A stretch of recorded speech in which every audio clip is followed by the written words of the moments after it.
Hello, my absolutely beautiful Cancerian friends, and welcome to your horoscope for December of 2023, where Cancer this month, we've got Mercury going retrograde, Neptune coming out of retrograde. We have also got Jupiter coming out of retrograde, and it's the end of the calendar year, so plenty going on here just in December. And I always like to remind at this point of the year that even though this is the end of the 2023 calendar year, that in Western astrology, we do our year from March to March, so you still have plenty of time to get some things done, make some dreams that you've got going on come true. So I just like to bring that because at the end of the year, you know, it can feel like, oh, I gotta be done. And then we come into Capricorn season and it's like the bills and the taxes. And it's like, well, let's just have a think, have a breathe for a minute. There's still plenty of time for getting a lot done. So one of the things I want to bring your attention to right away, Cancer, as we are coming into December, is that on November 25th, Mercury moved into its pre-retrograde shadow time at 22 degrees of Sagittarius. So this was lighting up your sixth house space, okay? So the space of day-to-day routines, happenings, health and wellness, including mental health and wellness, things going on with coworkers, or just changes to the daily routine in life really started to catch your attention here on the 25th. So anything that was popping up and happening at that time, I want you to just be mindful of, because it's going to be a part of the Mercury retrograde story that we're going to experience really all the way until January 20th of 2024. So take a little bit of note. And we've also got a new moon that's going to happen very close to that degree point. So it's going to be wrapped up in the story as well.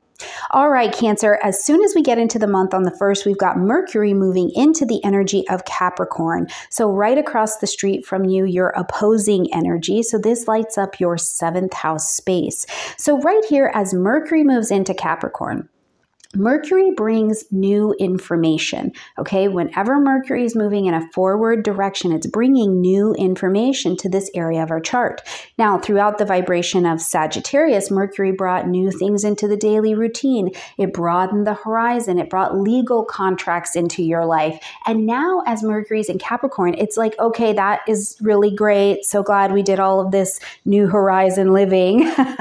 But now let's get to the nitty-gritty. What are the practical daily actions of logistics, of mythology, methodology? That is a good word that we're not going to use right now. How you're going to get things done. This is where we see Capricorn kicking in. Methodical. That is the word, my friends. So it's about getting the day-to-day running of not just the things, but with the people in your life. But with Mercury here, first of all, in Capricorn, this is an earth energy. So it is grounded. The decisions that you're making, the contracts that you're signing in your relationships are going to be things that are going to have a long-term impact into your life. But there's a little bit more of a level, clear head with the decisions that you're making, the conversations that you're having.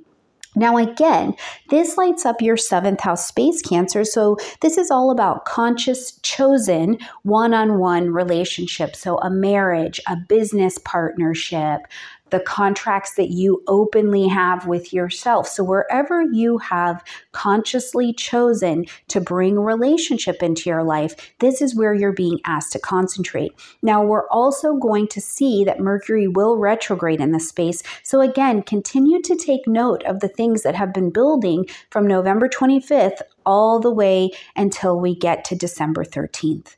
On the 4th, we see Venus move into the vibration of Scorpio, and this lights up your 5th house space. Now, this is a passionate energy, okay? So it's the house of romance, joy, pleasure, play, and Venus will spend majority of the month here until we get to the end of the month. So one of the things that can happen here is that, first of all, it is deep. Like there's this deep sense of romance and pleasure that's on the table, but Venus is also Venus. So while this can be a depth, and there's nothing shallow about it when Scorpio's in play, it can be the depth in a relationship. It can also be money. Cancer, I want you to be paying attention because this may be the month where you're like, yeah, open that pocketbook. Let me spend that money. I just need to splurge a little. And listen, I love you. Do you splurge on your family? Just make sure that you are not spending money that you don't have, okay? If you don't have the money, this is an energy you absolutely want to be aware of, especially because this can be this sense and energy of it's just such big, deep love. You know what I mean? And so even if it's like, oh, I want to open my pocketbook and extend goodwill at the end of the year, just be mindful of whatever you want to spend on. Yes, take the splurge. Just make sure you have the finances to back that up, okay? It can also lead to really deep conversations in your romantic life. And some of these are, they come with the intensity that they come with, but sometimes they're, the intensity is what was needed to get you to a new place. It can also be intense conversations with or around children as well. As we get to the 6th, we're going to see Neptune turn direct at 24 degrees of Pisces, having gone retrograde at 27 degrees of Pisces back in June, okay? Now, this has been lighting up your 9th house space. So, first of all, when Neptune goes retrograde, when Neptune is direct, you can kind of daydream a little in this area because it's about your creativity, your ideas, your ideals that you have for your life. And you can kind of bounce in between the reality and the in-between worlds and try and align with these ideals, especially spiritual ideals. But when Neptune is retrograde, there's no dancing. No, it's concrete reality. So in the 9th house, first of all, questions of faith, religion, ceremony, traveling, these things have been abundantly on your table, Cancer. And I really keep coming back to this idea of faith. What do you believe? What do you actually spiritually believe in that allows you to be of service to the world? And this could have been very, very, very concrete in your life as we've been traveling from June until now, okay? Now, as Neptune comes direct here in this 9th house, one of the things you're going to be doing is going, okay, maybe some of these ideas or ideals that I had before, they didn't work. They didn't stand up. I realize that I can't live off of that. I can't create happiness or a life after that. That's not my dream. That's not my vision anymore. And whatever you found out that the new dream and the new vision is, now as Neptune is direct, you get to go on this creative journey of laying this thing out, of letting your new belief system unfold itself, having inspiration and being an inspiration in a very different way. Now, again, though, I will say that with Neptune stationing direct and it's just the end of the calendar year, you may be feeling really incredibly generous and you're not watching that credit card, you're not watching your pocketbook, right? So just be mindful of where all the good feels are getting you in a position that maybe you can't align with later. So don't overspend your money, okay? On the 12th, we've got a new moon happening at 20 degrees of Sagittarius, and this again lights up your 6th house space. Now, this particular new moon is also going to be in square to Neptune. So one of the signatures that it gives here is, first of all, there's an expansion here. You're like, I see it, I have different beliefs, and I'm ready to expand my horizons, right? I'm willing to commit and I'm confident. I feel enthusiastic and adventurous about going in this new direction, right? The new direction of maybe it's a new contract, a new belief system, a new engagement, new travel, a new adventure in your life.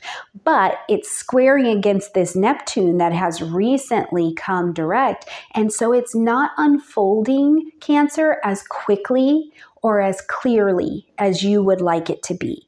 And this is also a place where I want you to know at this new moon that I want you paying attention to, if there is any version of your plan or your desire or the adventure that is unfolding that is just misinformed, right? It's deceptive. That's not really what's going on here. That's not the right information. Is there something going on where it is just like, no, you can't just think about it, dream about it. You have to take some action. And then you have to accept that the action will unfold slowly. And you've had so much going on in this last month in your 9th house, right? This place of beliefs, your actual belief structure, faith. Do you have a faith that you can be grounded in? What do you have a faith or a belief system in? And it's really been, I think, tested and pushed against. So at this particular moon, it's this idea that, yeah, having faith is great, but now you have to behave as a person who has faith, which is a belief in something, plus trust, which means you take the actions to demonstrate that you actually believe that that faith has got your back, right? So this Neptune energy can make the development and the unfolding seem really slow. And no does not mean not now, right? It doesn't mean no forever. It means not right now. And it also just means, hold on, sometimes you have to wait. But plant your seeds of intention. Plant your seeds of intention for what is the next adventure, even in terms of faith and belief or teaching or training or travel that you really want to go on, because it is unfolding. On the 13th, Mercury turns retrograde at this 8 degrees of Capricorn. And so as it's turning retrograde here, it's in, again, that relationship house. Now, a lot of the relationship theme would have began to present itself to you on the 1st. So what was happening as Mercury moved into Capricorn? What new information came in around relationships for you? You'll work on this just for the next couple weeks, because when we get to the 23rd, we'll see the retrograde move. When we get to the 21st, the sun enters into Capricorn. Now we've got more light, heat, life, and vitality moving around here in this 7th house. So the 7th house zone is very, very active for you. Relationships are on the table for you at this time. Now on the 23rd, we're going to see that retrograde Mercury slides back into the Sagittarius energy. So again, now you're watching the space between November 25th and December 1st. What was happening for you in terms of the daily routine? Where have you seen that it's like, okay, I really have to review my ideas, my belief system, anything having to do with the law, things I've been interested in, travel plans that I wanted to make, things like that, okay? On the 26th, we've got a full moon that's happening at 4 degrees of Cancer, and this is going to light up, of course, your 1st house. So a full moon is asking us to end something, acknowledge something, or adjust something. So here, all of the lights in the room are on. It's really like the spotlight is on you, Cancer. The spotlight is on you, and there's some piece of you that is ending. You need to acknowledge that and make an adjustment. This piece of you, these ideas, it's shedding. That piece of your reputation or who you've been or what you've been known for is shedding, and you've got to shed some light on letting it happen and also moving forward as such. Now, this particular moon is in a really nice connection with Jupiter and Saturn. So what you're moving forward towards, what you're actually taking yourself, maybe your physical environment is changing, and you're able to do it. You're producing real results at this particular time. So anything that you feel like you're stepping towards, first of all, it is revealing something about you, and it is revealing a direction you're willing to grow towards.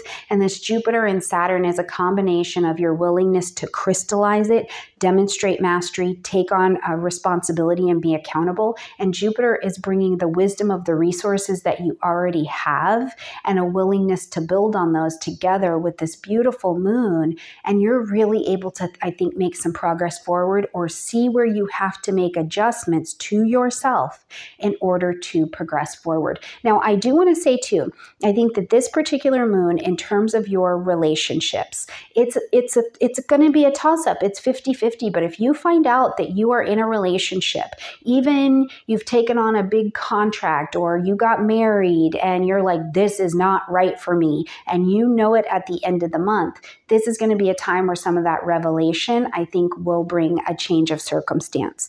As we close out this month, we've got Venus entering into the energy of Sagittarius, now bringing a little bit of harmony, a little bit of ease to this 6th house area that you've been working on for quite some time, okay? But also, we're going to see that on the 30th, Jupiter is going to come direct in the energy of Taurus as well. So this is really great because it's a nice sextile energy with your energy, which says, you know what? Okay, listen, you're ready. You know what you're made of. You know what you're made from. And in your friendship zone, you have support. In your social zone, you have support to move forward to whatever you've decided to really, truly, passionately commit yourself to. And especially anything you really want to see unfold as a valuable resource for you, Cancer, as we move through 2024. So take it on knowingly, take on the adventure, and I can't wait to see what unfolds for you and how you unfold as it is unfolding for you. All right, my beautiful Cancerian friends, I love you. Thank you for traveling with me and letting me travel with you all year long. I can't wait to continue our journey as we head into 2024. Have a great month, Cancer.